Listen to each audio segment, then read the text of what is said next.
Thank you, Dean Havens, for inviting me here tonight. Everybody's hoping I leave soon, but that's good.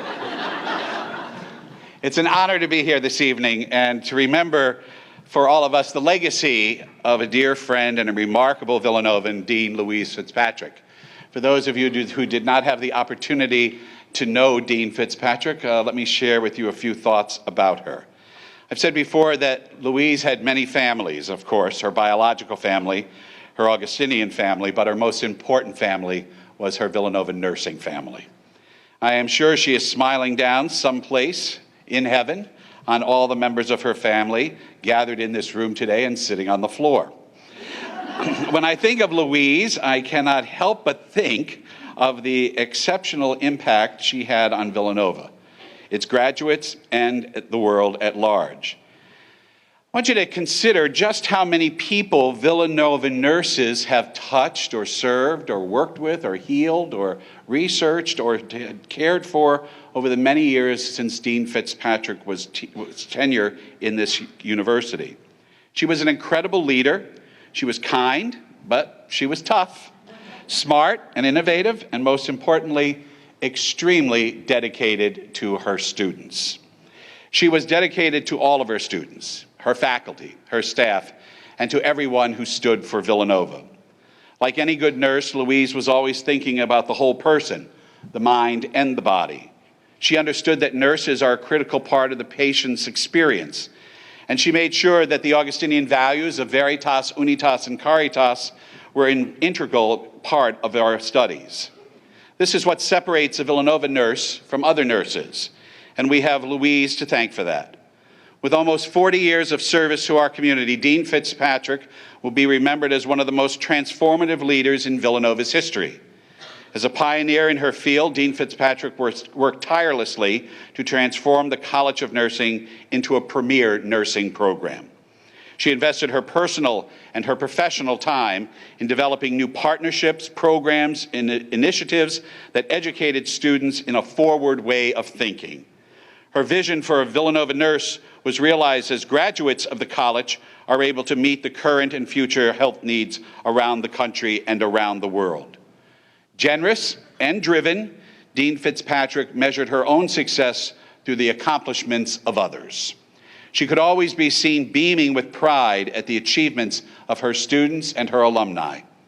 Dean Fitzpatrick loved the field of nursing, the college, her students, setting the bar high for herself and for all of those around her.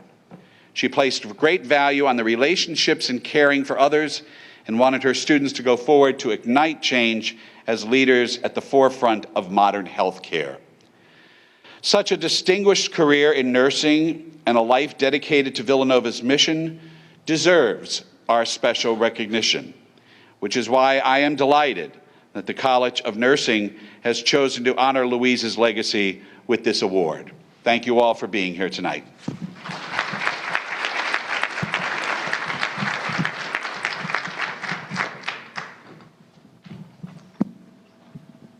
Thank you, Father Peter, as always, for your presence with us and for your most thoughtful comments about Dean Fitzpatrick. As we begin the award ceremony, I ask that Dean Havens and this year's recipient, Dr. Patricia Grady, join me at the podium.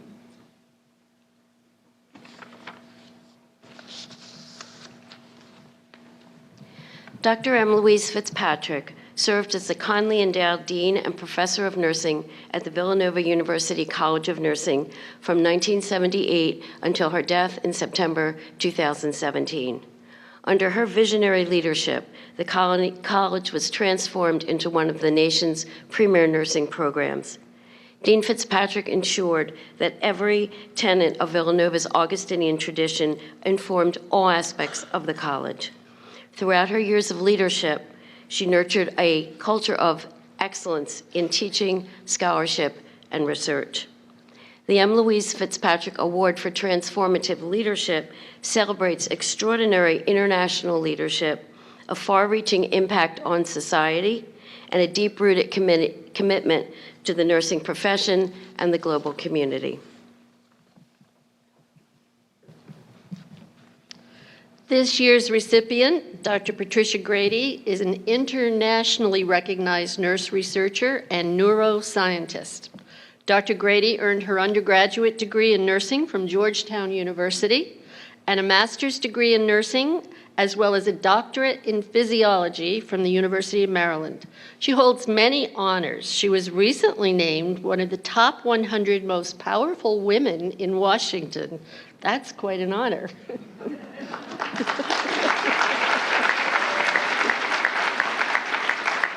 She is a past recipient of the National Institutes of Health Merit Award, received the Public Health Service Superior Service Award, and she was the inaugural recipient of the Centennial Achievement Medal from the Georgetown University School of Nursing and Health Sciences.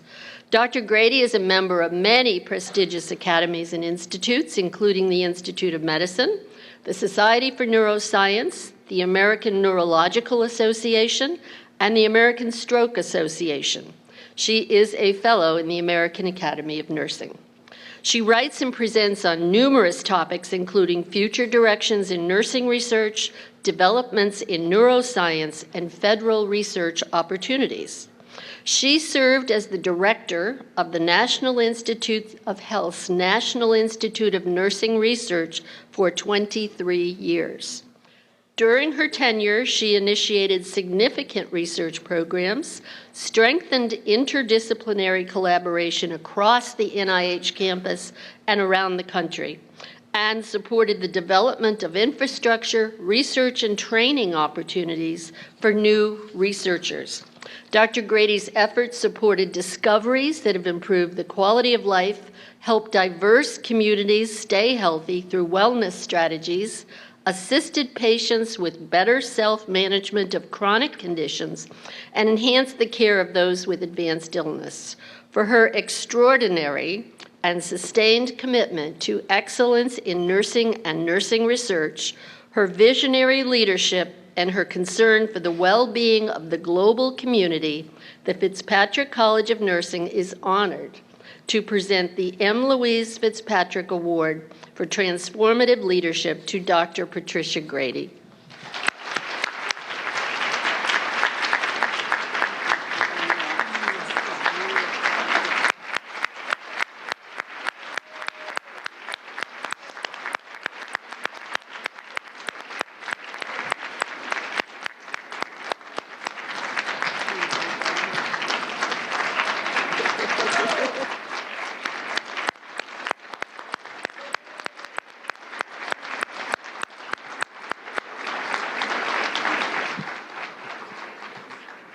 Congratulations, Dr. Grady. She will now share her future for the vision for the future of nursing research with us, which will be followed by a question and answer period. Thank you.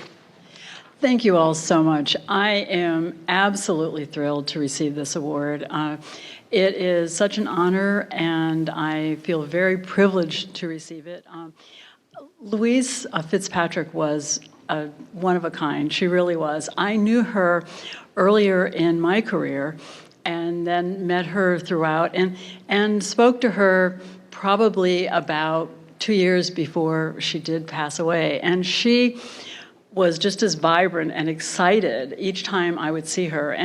And to be able to come here and see what has happened and what has been built at Villanova over that period of time is really exciting. And to receive this honor in her name is very gratifying, and it's really, it's such an honor. It's actually humbling because she did what she was doing a lot longer than I did. and it certainly does speak to her energy level and her commitment. And to see Villanova today, it really speaks of the legacy that she left. So thank you all very much. Thank you to the committee. Thank you to Dean Havens and her gracious hosting of me here. I actually had I knew she was familiar the first time I saw her a while ago, and I thought, why is she familiar? And it was that class at University of Maryland. But that was a long time ago for both of us, so I'm glad it worked out so well. So today I will be talking, okay. So today I will be speaking about a vision for the future of nursing research. And as much as I would like to say that I could predict the future, I can't, like anyone else, can't actually predict the future, but there are some indicators. So I would like to mention some seeds that have been planted, seeds of future discoveries, and also to celebrate a little bit about what we've accomplished along the way, because so often we're so busy looking forward and trying to get things done and so goal-directed that we do sometimes have to remind ourselves that other people before us have accomplished a lot and that we're really building on what they did. So having said that, I would like to say what a privilege it is and a pleasure for me to be at Villanova. As you all know, because you're here all of the time, you do have a premier program, and one that is well known across the country and increasingly across the globe. You have a long history of focus on research and scholarship, which is easy to see, having met with the students today, that that's a tradition that is continuing well into the future. But you also have a history of focus on health promotion, and that's something that we don't talk about as much in other parts of the health team. But nurses have focused on that for a long time, and as we face the future, that's something that is increasingly important, and something that even in Washington we're beginning to. People are beginning to talk about how important that was. Nursing has always known it. Anyway, but I would like to provide appropriate gratitude to Louise Fitzpatrick for what she did while she was here and the legacy that she left. And I'm also very pleased to see that it's being carried forward so well by Dean Havens, who, as she mentioned, we do have some common threads, but it's really exciting to see her take this on and to move it forward in the way that she is. So I was happy to have a little bit of a chance to talk about some of the things that are happening with her today, and it's very exciting. So looking at the future of nursing research, we have to look at that in combination, tied to the health challenges that we're facing as a society. And they are considerable. We've overcome challenges before, but we are facing new ones in the 21st century. Our country is changing. Our globe is changing. And so it's important to keep that in context when we look at what it is that we're going to be studying. And when we look to the future, we can see certain trends. We can see that we have an increased need for clinicians to care for people both in acute settings, hospital settings, but also in extended settings and in communities. We have an aging population with all the things that brings. The increased incidence of chronic illnesses, people developing chronic illnesses that they didn't live long enough to do before, people needing other kinds of care. We have a very informed population, and given that we have an aging population, it's a healthy aging population, in ways that we haven't seen before. So we have to be prepared to be able to deal with those needs and demands of a healthy aging population. We have increased racial and cultural diversity in our country, so we need to be able to plan care and address the multicultural needs of our population so that we can care for all people and care for them in ways that they would like for us to be able to care for them. We have an increased need for value-based care. And that's something that we're hearing much more spoken in the halls of Congress, which we didn't hear before, that we're not just talking about care, we're talking about value-based care. So we need to have research to base the care that we give. And also we have an increase in technology, and that technology brings new opportunities, but it also brings new challenges for us to incorporate it in ways that are helpful to our patients, but also ways that may help us to reach patients in faraway places. But that really necessitates that we stay up to date with the new developments and that we are increasingly in a learning mode ourselves, something that we, as academics, you're always doing that, but it's something that is going to be required for everyone now. And to just everyday activities will require a certain level of expertise that we haven't seen before. So having said that, we are, as a country, spend more money compared to other developed countries. We spend more money per capita than nearly any other country. And yet when you look at the health indicators, that we measure whether we're providing good care or not. We look at things like safety, we look at quality of life, we look at satisfaction. We look at the indicators that say whether or not the care that is being delivered is the optimal care. Unfortunately, we do not fare as well when compared to other countries that are developed, that are considered similar to us. So we have these two major trends, all the various things we're facing as new healthcare challenges, but also we have the report card that says we really need to do better, not just a little bit better, but much better. So that's, that's a place where nursing is so important to be able to make these things happen. And to do that, we need to be doing the research, but we also have to have nurses in leadership positions. So that's something that we can expect to see more of in the future, hope to see, and I think expect to see. So just a little bit of just a brief, how do we get here, where we are now? We talked about nothing happening overnight, and we talked about persistence earlier today. But it's interesting to think that nursing has been doing research since the early 1850s, so the work of Florence Nightingale and beyond, and others who have not gained as much prominence as her. But we really have been involved in the business and the dedication to research since that time. However, the federal government really, in our country, didn't really get into the act literally until about 1944 when we had the Public Health Service Act. That created the Division of Nursing, and most of you know the Division of Nursing is part of HRSA. But it is, at that point in time, had no funds. So then we moved on another 11 years till we got the first small grants program created. The Nurse Training Act, which probably many of you in the room were funded through. But all of this time during the 60s and 70s, there was a grassroots movement pushing us forward. Another pivotal point was the Institute of Medicine report in 1983 that said that nursing research should be placed in the mainstream of scientific activity. And that was considered to be NIH. So over 30 years ago, that happened. 1986, the Center for Nursing Research was established by law, later changed to an institute by law, placing research at the NIH.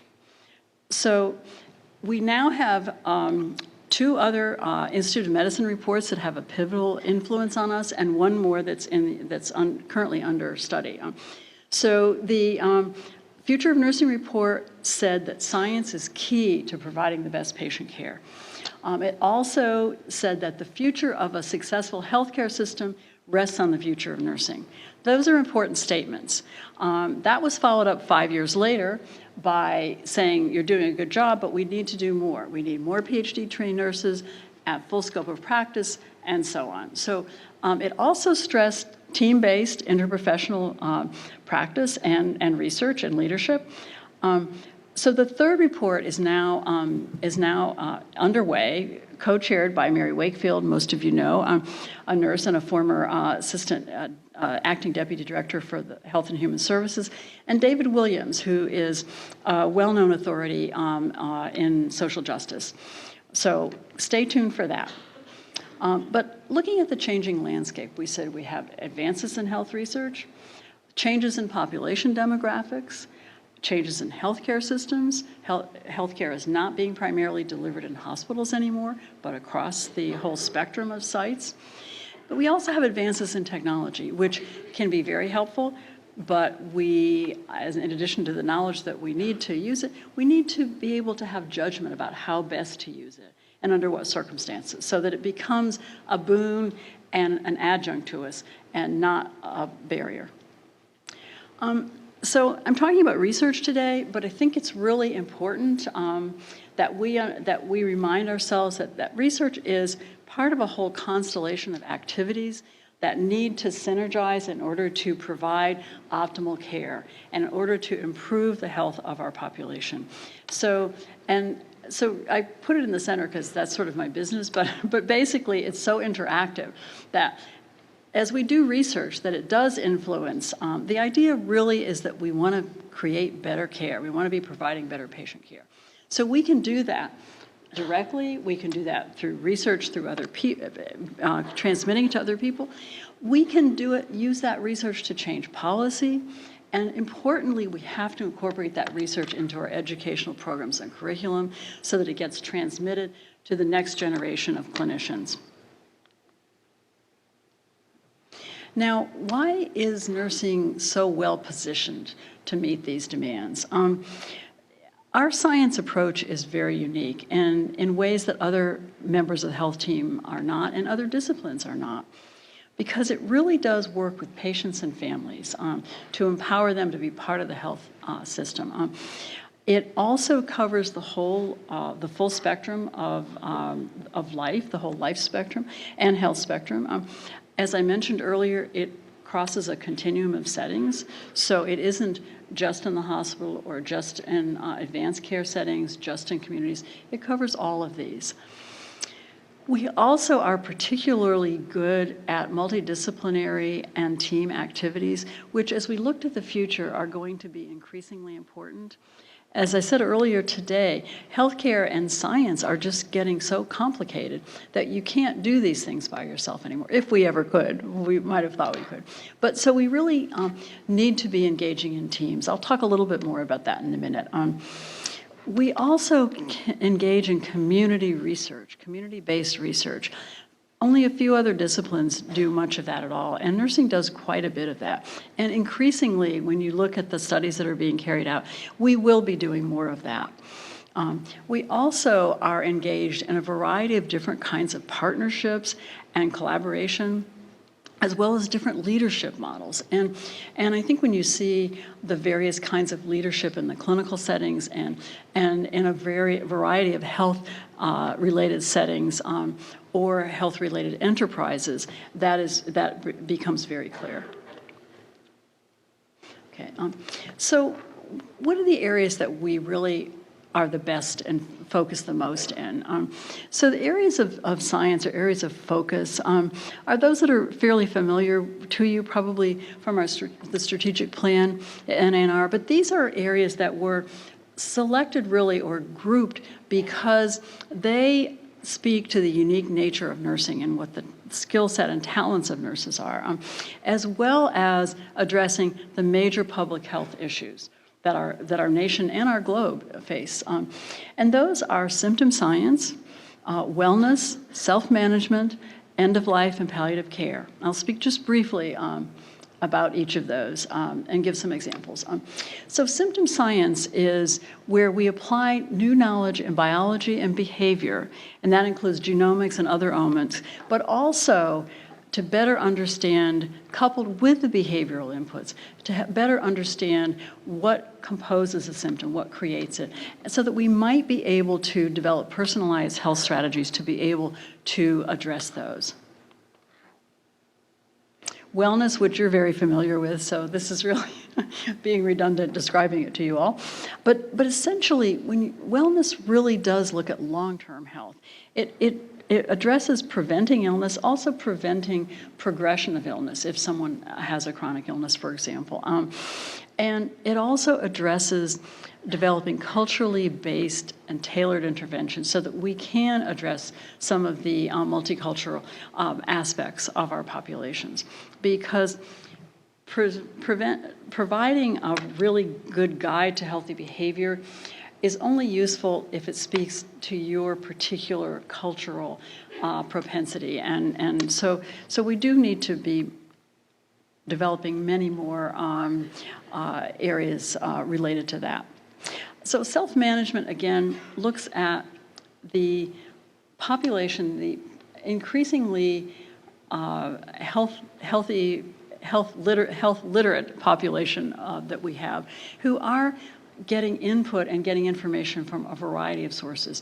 They know more about their health. They may not always do what they're supposed to, but they know more about it. And so we need to be able to engage them and to be able to provide that information for a more informed audience of patients than we have had previously. We also, especially in people who are aging but healthy aging, we need to help them take care of themselves. Previously, we were more in the business of providing information, and it was a more standard information, less tailored. But now, People are healthier, they're aging, but they're healthier, but they want to take care of themselves. Whether it's a healthy older person who wants to carry out as many of his activities of daily living that provide meaningful satisfaction to them, or whether it's a young adult with type 1 diabetes, or even these days type 2 diabetes. They want to stay well, but we have to be able to relate to them on their terms in different ways than we have previously. End-of-life palliative care is an area that is increasingly becoming front and center. This is an area which really addresses the last phase of life, the symptoms and symptom management of that time in life. And we, as our population ages, obviously are going to be dealing with more of this, but palliative care is something that has previously been relegated to the very last phases of life. And we're now starting to introduce that, and will, as the future plays out, as we look to the future, we'll be introducing that much earlier in any chronic illness, whether it is someone coming in with chronic renal disease, going on for a transplant, someone who has early diagnosis of asthma, which will become chronic. So it's not necessarily relegated now or restricted to simply the last phases of life. So we need to rethink that and to identify how we can better deal with that. I mentioned technology, and innovation and technology is going to be a big part of what we do moving forward. There are many more opportunities for us to participate because of the kinds of teams that we're forming, to be able to innovate and to bring solutions into the healthcare arena that would not have been possible before. And as we move forward, that's going to increase incrementally. We also have whole new areas of science, a variety of omics and things of that sort, which will be incorporated into some of the technological advances. We're going to be doing more with wearable technology. Those of you anyone in the audience who's involved in sleep research knows in the old days, patients had to come in to participate in a sleep study in a room and stay there by themselves and be all wired up. And now they can just wear something on their wrist because it's wearable technology. So it will be easy for us to do certain kinds of studies, or I should say even it will be possible for us to do certain kinds of studies that we couldn't before if we can make appropriate use of the technology. Okay. Now, continuing on with building blocks, looking at current and future accomplishments that we're building on. Just a few examples. These are not meant to be exhaustive, and so if your favorite example isn't here, please don't. That doesn't mean that it's not important. So before we get into that, I just have to say, there's an old saying that research that isn't published is research that isn't done. And research is an ongoing conversation. You're part of a dialogue when you're doing research with all of these other people who are doing research and anyone who's interested in the area of research that you're working on. And that includes clinicians, educators, patients. So it's really important that the word gets out and that you get that out and get it published. The next piece is to get that translated into care or into an educational component, into policy, but just to make sure that whatever advances that we make are communicated and translated. Now, one of the things people often say, well, translating, that's not what I do. And that may be true because no one person can be good at everything, but it's important to remember part of why you're doing the research is that you're doing it to improve patient care. And if it doesn't get translated into that setting, then it's not going to have the effect that you wish. Also, maybe you're not a clinician, maybe you don't have a connection with that world, but translating into policy affects a lot of people, and we have some wonderful examples of nurses who've done that. But it also can affect the welfare of people you'll never even see because it can have a wide-ranging effect. And last of all, and most important to those of you who say, I don't do that, is it really doesn't have to be done by you. It can be done by other people, but they have to know about it, and it helps for you to link up with people. And we have so many opportunities now with the changing healthcare team and so many different kinds of preparation of nursing. And so I think we have ways to get research translated that are increasingly important and much more available than we had before. Okay. Now, a really good example, and I know Mary Naylor was here last year, so I feel like I'm walking at good footsteps here. But one of the really good examples of the whole spectrum is the example of the transitional care model. And it really started with research in a clinical setting. It went on to involve a number of different populations, and it consistently showed that using this model resulted in fewer unplanned rehospitalization of virtually any patient population, from pediatric to the elderly. And it also, but it didn't, the impact that it was able to make was very slow in coming. And so when the investigator got the third leg of this triad, or you call it the triple threat, when they included the health economics piece and showed that, yes, it did improve patient outcomes. People reported a much greater satisfaction with their care and their quality of life. And guess what? It also saved money. So that was sort of the way that got incorporated. And then ultimately, of course, that was being voted into law in both the House and the Senate as a result of the principal investigator, Mary, testifying. And then when the ACA, Affordable Care Act, was passed, superseded that. And so then it was incorporated into the Affordable Care Act. Part of the good piece of that was it was incorporated in the Affordable Care Act for reimbursement, which is great, but it was also incorporated to train people to learn to use the transitional model. So that meant that it would not only be a now kind of thing, but it would be perpetuated. So that was very exciting. Now we have many more examples of nurses who have done this, whether or not they've done it on teams or by themselves. And I would just refer you to, we have two volumes that Ada Sue Hinshaw and I put together and edited, because they have examples, at least a dozen examples in each of these books of nurse researchers who have taken their research and incorporate it into policy. So it's a really good reference book when you're looking for how it can be done. And these are some of the most talented researchers we have. So looking at the forward-moving areas, the ones that are most prominent and the ones that we know we can look forward to seeing that are here to stay for a long time are the areas of omics. Now, there's so many omics now. You don't talk about genomics anymore. You don't talk metabolomics. You talk about omics, proteomics. But these are developing almost as we speak.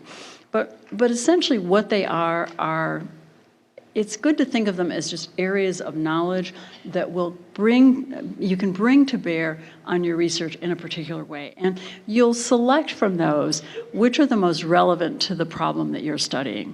And then if it's something that that you can learn to be familiar with and use, great. Otherwise, you can get a team member to help you on that piece.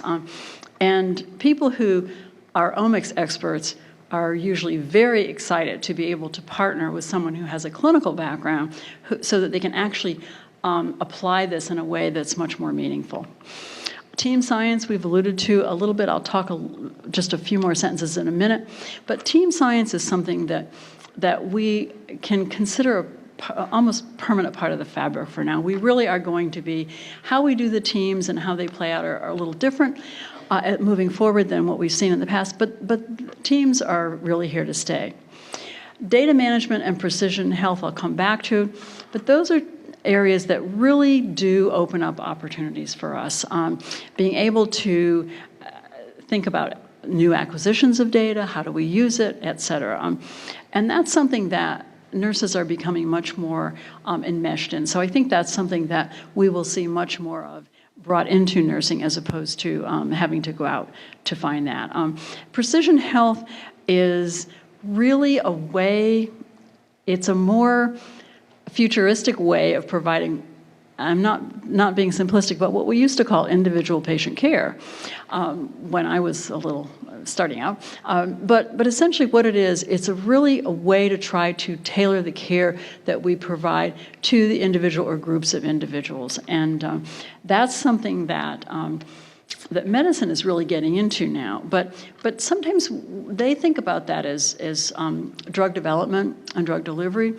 But we think about it as more symptom-oriented. Not that, the drug delivery isn't part of it. It certainly is an important part of the future. But also, when you're thinking about symptom science and individualizing for patients or groups of patients, you're really, in my view, talking about our version of precision health. Okay. Now, the omics that we're most familiar with, because it's one of the earlier ones, is the genomics. And so we did gather a group together to look at what would be nursing agenda in genomics, and published a paper on that in Research in Nursing Health in 2015. And what it does, it lists a number of opportunities, and it does align those with the strategic plan. So it really, if that's an area that you're moving into, this will probably be very helpful, because it does have a lot of suggestions and also talks about what has been done. But in addition, using that, using the genomics, we developed a symptom science model. And what it is pretty much, it's a fairly simple way to approach symptom science, and where you identify a complex symptom, whether it's dyspnea, pain, fatigue, identify a symptom, and then characterize it with a phenotype. So how does the patient describe it? What are some of the precipitating factors? What are basically have that person describe the components of their symptom? That enables us to put that whole package together. So you really have the biopsychosocial piece together. And then you can think about identifying more specific approaches for that, more personalized approaches for that patient or that group of patients. And so that's how we're approaching the symptom science piece. And we have several people have used this now and have published studies using it, and it's been really helpful to many people. An example of that is a study that was published recently looking at fatigue, and specifically fatigue in patients undergoing radiation therapy, to characterize what causes it, what we might be able to do to intervene. And so there's several studies now using this approach, looking at fatigue. Now, we also, talking about span, the span of what we've been able to do over time. Now, remember, pressure sores are one of those things that are like a never happen thing, but we also have ulcers. Patients with diabetes get diabetic foot ulcers, people with burns, there are a number of times when you have broken skin integrity. But in the early days, we had a predictor for pressure sore risks. This is Nancy Bergstrom. Many of you probably know her and have probably used that scale. But that was more taking the patient history, looking at it's sort of developing a phenotype, basically, in a way. But now, add to that, we have other investigators working, still using Nancy's approaches, but also working to put the biology and the other pieces of the symptom science in there. Whoops, sorry. And so what they're doing is they're looking at mechanisms of healing inhibition, what gets in the way. They're looking at some of the tools that are available. And essentially the goal with this is to be able to just take a small sample of skin or of that wound and quickly do a DNA profile. So if this is a wound that needs to be debrided, you can say, okay, this is not good tissue, this is good tissue, but the in-between part, which you can never really tell visibly, you can use that DNA profile. And so in that way, save good tissue, or at least tissue that would potentially be good, as opposed to destroying more. And so I think it's another way of combining what we already know with some of the newer things that our investigators are trying, and to be able to achieve a better personalized approach for patients with these issues. I said I would say a little more about team science. Well, the team science that you know and the team science of the future will resemble each other, but they will be a little bit different, we think. And many of you, and from talking to Dean Havens, it's like you're already kind of engaging in some of these activities, so of the new teams. But why do I say, team science is and nursing are so synonymous? Because really, we're leading change in a variety of different environments, and we're doing it through evidence-based practice, but you don't do that alone. And so we're already engaging teams clinically. We are using cross-disciplinary teams, different disciplines than before, but nevertheless. We also are, in order to keep pace with the latest techniques and approaches, we do need to employ other team members. And all of this really helps to build a better foundation for clinical practice. As we were talking earlier, sometimes it takes a little longer to get there when you're doing it in a team, but the kind of result that you get is typically longer lasting because you've got all that expertise and everybody's invested in it. So it really is, as they say, worth the wait. But when we look at this, we're going to be looking at very different components of a team. And I haven't even begun to list all the ones on here. But in the old days, nurses and physicians worked it, but now you have sociologists on your team, health economists on the team, engineers for a long time, increasingly so, the community. We have team members in many studies that are going on. You have members of the community who are actually participants in the organization and carrying out the research in the study. They're lay members of the team, but actually increasingly more sophisticated members. And we also have disciplines that we've never worked with before that are very interested in health and are very compatible with what we're interested in doing. So I think this is only a smattering of who we're going to be looking at as team members. I have a couple more listed later on, but it's really a whole new approach to team science in terms of who is going to be on your team and the kinds of communication that you're going to be engaging in to try to communicate with each other, which we know is complicated anyway, but going to be very interesting. So just a few examples of some of what I've mentioned here. Just a few, and again, if your example isn't there, it doesn't mean it's not important. I said one of the areas that's going to be extremely important, one of the most important areas, is going to be this area of wellness, because we finally have enough information that we can actually prevent certain things or prevent the progression of certain things. And so that's really important. And just as a sidebar, in Congress now, it's always, we use tax money for research, but it's now been determined by so many studies that investing in the health of the American people is a really good investment. So that's something I'm hearing in the halls of Congress these days. But looking at this in some of the more, so combining what I've said about wellness, teams, other settings besides hospitals, this is an example of a study that is ongoing now, but is being modified as we move forward. And it really is an aging in place study. This is the work of Marilyn Rance and her team in St. Louis. And so it started out that it was a way to keep people in their homes because the rooms, was wired in the mattress and all that. So it's very innovative. It was done in a university setting, which is interesting in itself.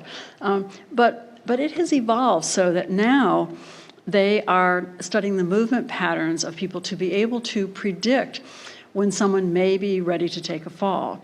Not just minutes ahead, but days ahead of time, because by the decreased activity level, by the less finite behaviors, by the dexterity. So they're able to predict who is at greater risk for falls. They're also able to tell if somebody actually does fall during the night, which of course is what they don't want to happen.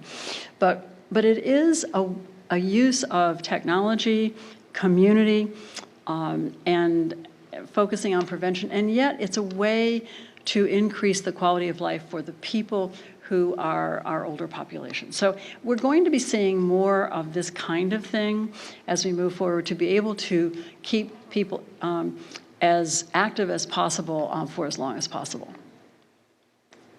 Okay. In the area of self-management and team science, we have some really interesting things to look forward to. And so one of the, and speaking of innovative teams, a very interesting project, and this is a relatively new faculty member who got a PCORI award to do this, is a community aging in place. And that is Sarah Zanton at Hopkins. And so her team consisted of a nurse, of course, occupational therapist, and handyman. And with those 3 team members, she was able to enable people who were bedridden to get up, walk around, and to be able to stay in their homes and stay healthy for long periods of time. In the area of symptom science, we have biomarkers being identified for recovery time for sports concussions, which we hope will then be able to be extrapolated to other conditions. But this was a study done with football players and men and women, actually. I'm sorry, it was done with football players, but then it was done with soccer, which was males and females.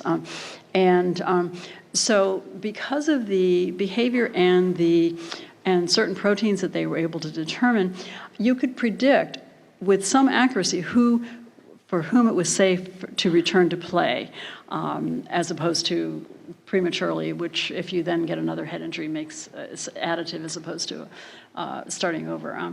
And also able to identify certain blood markers levels in patients with fatigue undergoing radiation therapy. But the important thing with that was that you then could determine which population of patients would be able to address the fatigue by doing exercise, or who would not. Some people the exercise was good for, and that was great, but if it wasn't, you didn't want to have them doing exercise and getting more fatigue. So that we're already working on some personalized medicine there. End of life and palliative care. Moving forward, one of the more promising things we're looking at is, and in this area particularly, others as well, but particularly here, is building infrastructure. So this is a cooperative study which provides an infrastructure across the country and increasingly across the globe so that you can do studies using that infrastructure. There are people to help, there are tools that are on the website, et cetera, so that you can write an R01 or a grant application to just cover the expenses of the minor expenses not using the infrastructure, and use the infrastructure so you don't have to pay for that. So it's actually increasingly a way that we're going to be doing studies moving to the future. NIH is amassing now, as you know, a large population of people, of normals across so that the data will be available from them for us to be able to do studies on as a clinical population, as opposed to building a population for a study, doing the study, and then disbanding the population. So I think this is something that we will be seeing more of in the future. Now, I put this in because end of life and palliative care was not talked about now, and it's talked about now, and it's even in the humor part of the newspapers that I'm sorry I'm late. What the patient says to the angel, I had great nurses. So I think that nursing definitely owns this area now. Okay. Another piece of the wellness, and this is a combination here. Also, these are categories that are sort of clean categories, but they can be combined. So this is, and actually, Bernadine Melnick just received an Edge Runner Award at the Academy 2 weeks ago.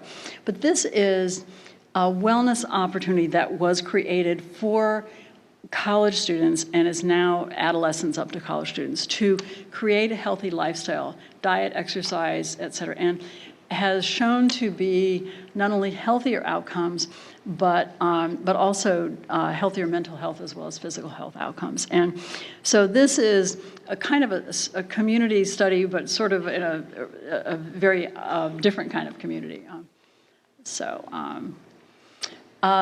Moving, again, this is international, community-based, starting with using sari cloth to filter water, to filter out the cholera pathogens at a very basic level, moving up to the high-tech level of developing point-of-care diagnostic to be tested in sub-Saharan Africa, where you can have an immediate test for an STD, a yes/no, institute treatment if needed, and then they walk back to the village 3 days each way. So you really, it creates care in a whole new way that is really for the patients.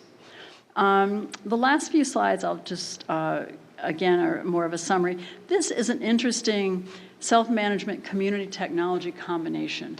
Young people with asthma now are much better, this is the work of Arlene Butts and her team, much better able to manage their own asthma without a lot of adult intervention because of the technology that is now smaller and much easier to use.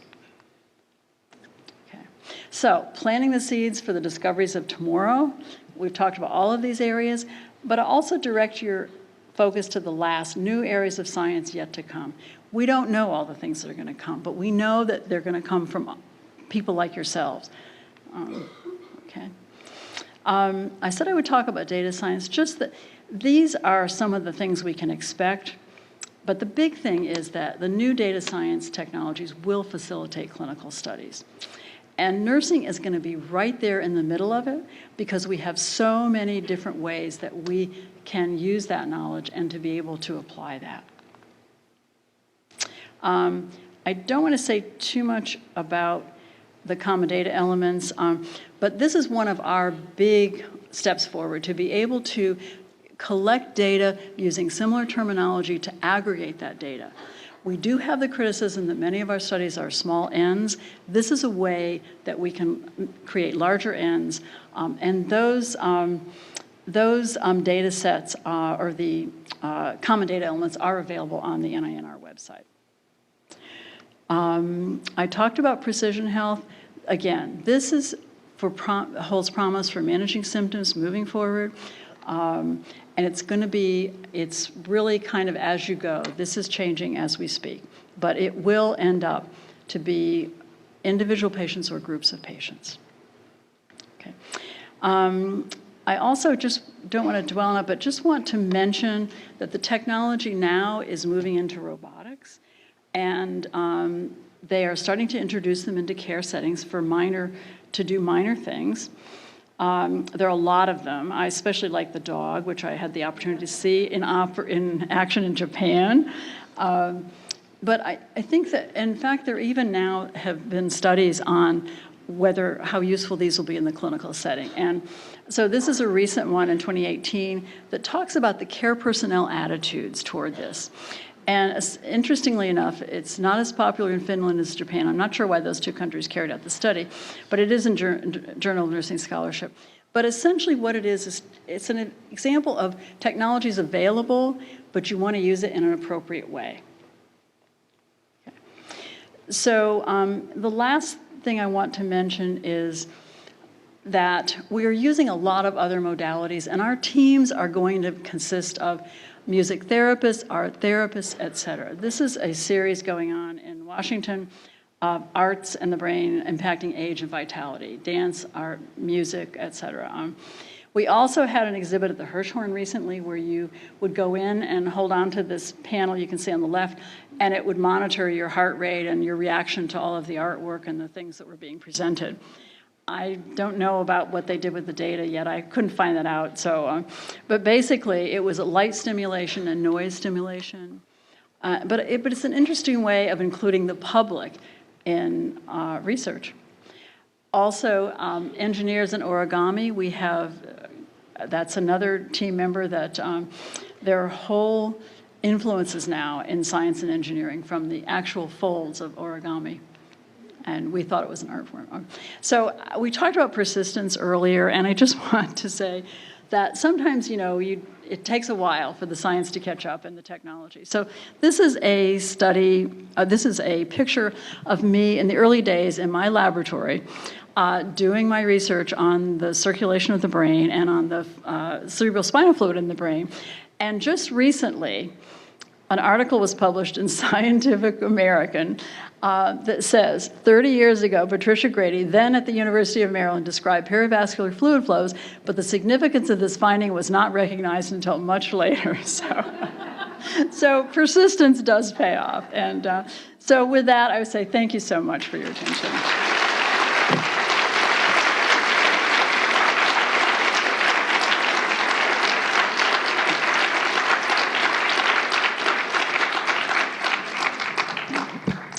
And the floor is now open for questions. And so there are actually two people here, I think, with microphones. So if anyone has a question, just raise your hand and they'll come to you. If you have a loud voice, you can just yell.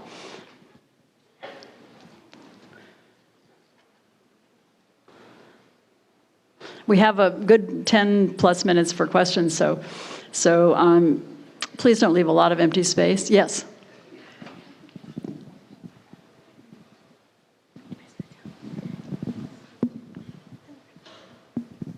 Hi, my name is Celeste. I'm a 1984 grad from here. I currently work in oncology, and one of the things, and I've got my master's a few years ago, one of the questions I have for you in your own career, what your recommendations are. Not every school has a research focus, much as Villanova does and some others do.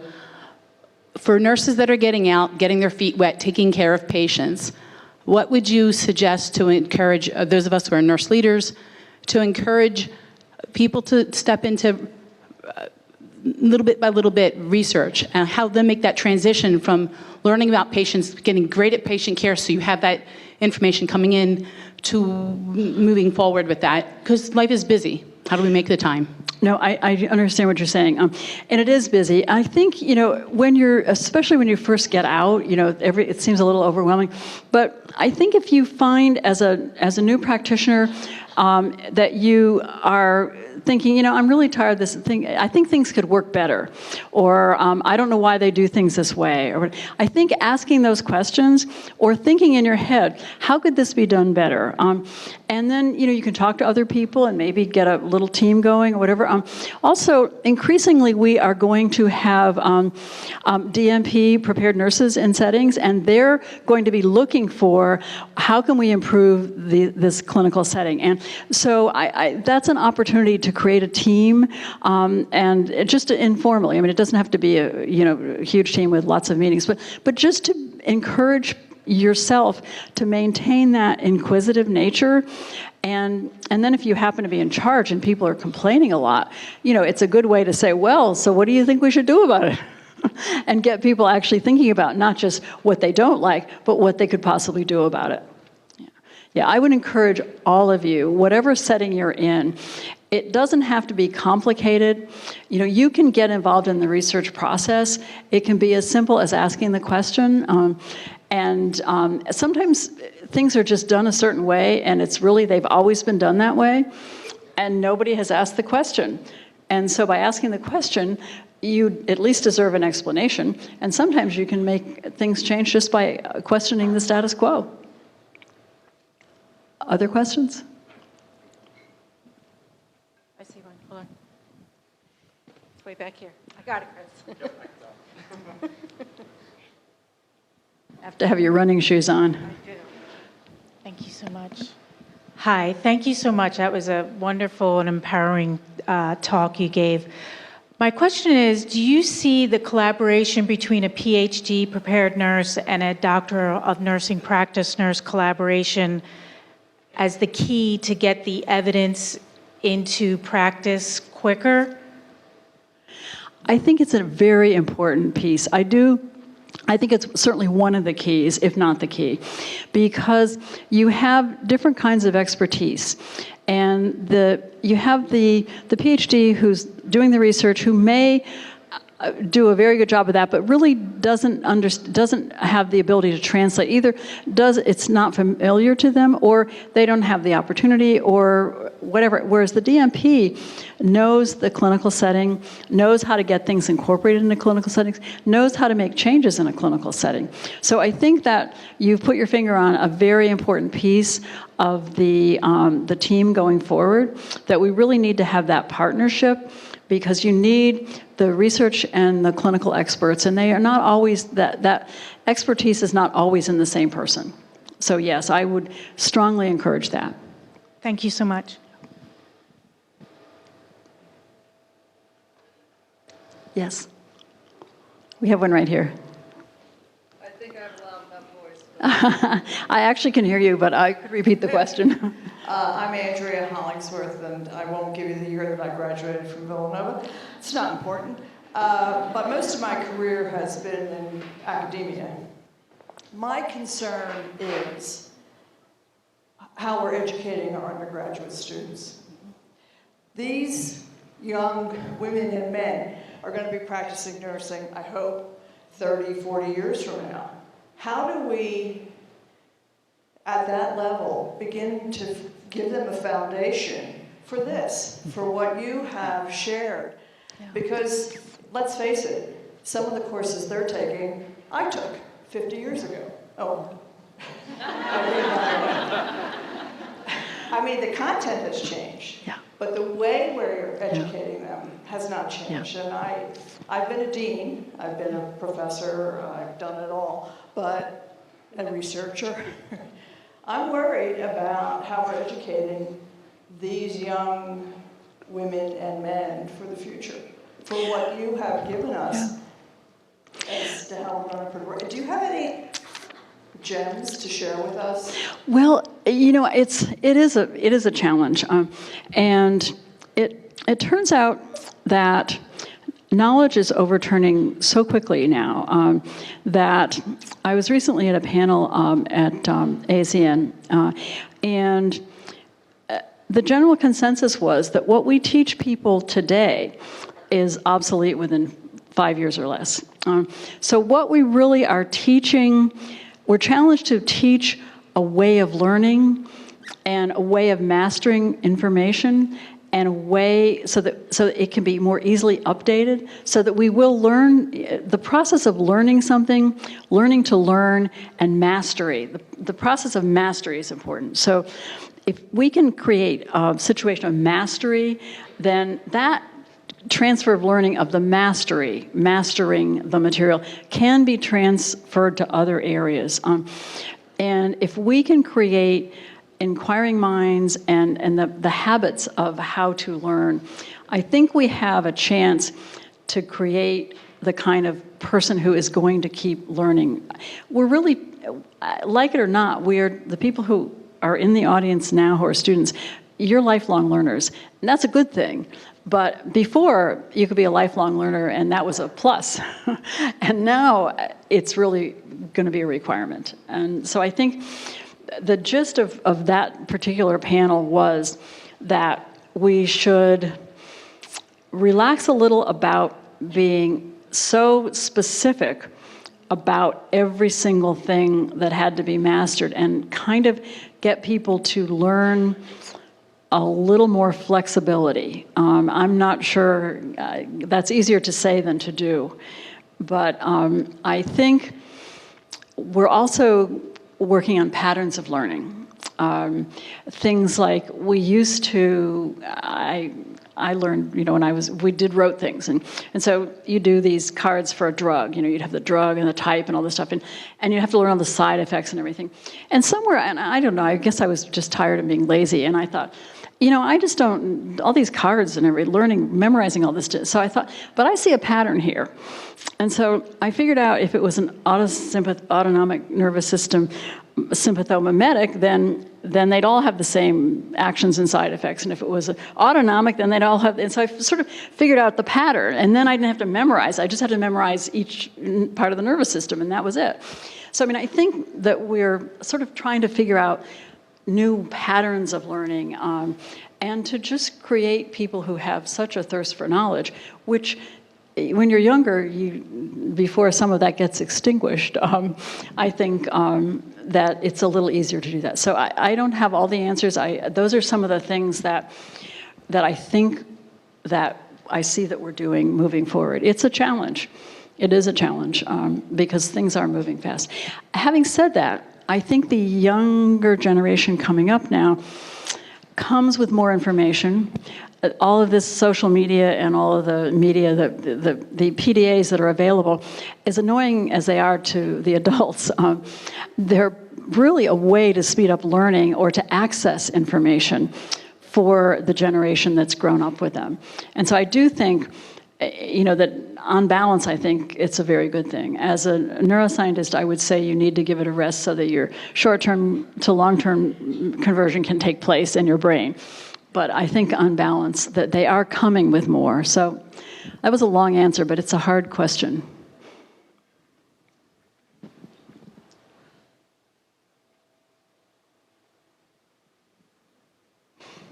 think I have two more.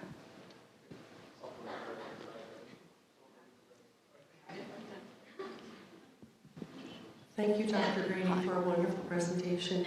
You talked about nurses being unique in empowering patients and families, and much of NINR work focuses on individual and family management of chronic illness. Can you talk about the gap between that and the reality in many clinical settings where many observers and authors talk about the lack of family-centered care, that it is in name only, and that families are often not engaged or have a very limited engagement in care? So you make a good point. That is changing, and I like to think that, and actually I do know that many of the studies that are being carried out by the nursing community are helping that change, because we can show positive outcomes with families when families are involved, and more negative outcomes when they're not. And that is particularly true in the area of palliative care, end of life. And so I think some serious inroads have been made there. Other inroads have also been made in the pediatric area, and that's a mixed bag, because sometimes there's a feeling that parents are helpful and sometimes there's a wanting to put brakes on that. But generally speaking, that has been deemed to be usually helpful. We don't have a lot of research on teens and family interactions. We do have peer interactions in teens that incorporating peers into the care of teens tends to be usually helpful in certain cases. But you're right. I think that's one of the things that it would be helpful for us to get the research translated into places like American Hospital Association and places like that, where they can make the rules across the board for hospitals. Now, in nursing homes, they tend to, generally speaking, like visitors. I mean, like family members, but every setting doesn't, you're right. I think that's why we have to do the research. There's one more, somewhere here. Gentleman with a red vest, yeah. Hi, my name is Gabriel. I am an accelerated student here at Nova. And I have two questions. Okay. So my first question is just out of curiosity. When those tests were being done on the football players to check those biomarkers, what kind of things were they looking for? Was it altered cortisol levels, norepinephrine levels, maybe even activation of p53 pathways and such like that? Actually, it turned out that it was a tau protein that was elevated, which was particularly interesting because tau, as you probably know, is implicated in Alzheimer's disease as well.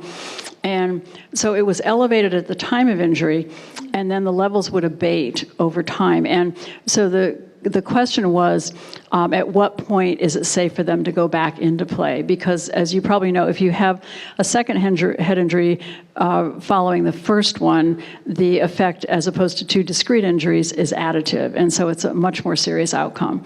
So that it was that specific protein. Yeah. And my second question was, when you went for your doctorate of physiology, how did that affect your research and evidence-based practice as a nurse and your journey of putting what you researched into actual practice nationwide? So it was interesting. I actually ended up, the research that I did was because I was a nurse. I was interested in, I had been on, through a combination of reasons, I was in a neuro rotation early on in my training, and I found that that was a place that where nursing really made a difference. There weren't many treatments in those days. There still aren't a lot. And so as a nurse, whatever you could do for the patient was very meaningful. I also worked with patients with a stroke, and I realized that in those days, there wasn't a great recovery from stroke. And so I realized that if you want to help patients, that you should really work to prevent that. And so that's what I did my master's thesis on, was stroke prevention. And when I did my PhD, I continued to do it, but did it from more of the biological aspect. Then when I went to try to tie it all together, in the very beginning, it was more challenging because there would be like one of you in a school of nursing. And so I was challenged to try to communicate this to people who weren't as interested in biology as I was. And so the courses I taught, I didn't teach as much but we did, for example, I did, there was a class on the self. And so I did a whole piece on immunological aspects, and because that's how you recognize someone in a certain way, but your cells recognize each other in a certain way. And if you ingest a foreign protein, your body says that doesn't belong to me, and they mount an immunological response. So it's interesting that we have a strong sense of self from a psychological perspective, but we also have one from a biological perspective. So I tried to do things like that to sort of tie them together, so that sometimes it was a compare and contrast, and other times it was a little bit more of a synthesis. But it was a challenge at first. I think we have one more, or no? One more. I thought we had one more. I saw somewhere right here right here. Yes.